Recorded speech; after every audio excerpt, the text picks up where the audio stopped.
Hello, I'm Mabon Ap Gwynfor, and I'm standing for Plaid Cymru in the Senedd election in May 2021 here in Dwyfor Meirionnydd.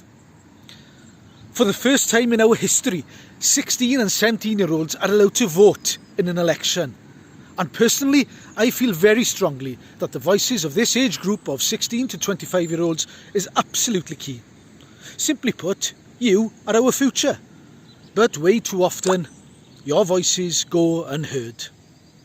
You're experiencing the biggest changes of your lives during this period of your life, and it's vital that your representative in the Senedd represents you correctly. That's why I feel that your contributions to our discussion has to lead the narrative. So, there's an opportunity for you to contribute and share your ideas with us here on our website. Therefore, please comment in the box below, share your ideas with us, tell us what you think, and I look forward to seeing your contributions. Diolch yn fawr iawn. Thank you.